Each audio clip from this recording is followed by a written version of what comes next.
I do think there's some misconceptions. I mean, one is what your kids are actually being taught in school and how they're being taught in school.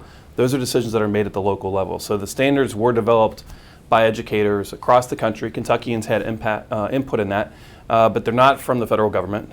They're not imposed or mandated by that, nor were they developed by them. They were developed by educators, by governors all across the country. So that's one misconception. And how they're taught in the classroom. There's a lot of concern about the way math is being taught. Well, how math is being taught, that's a teacher decision or a principal decision or a site-based council. That's not a bureaucrat in Washington or Frankfurt telling people how to do that. That's a teacher thinking that's the best approach to teaching math.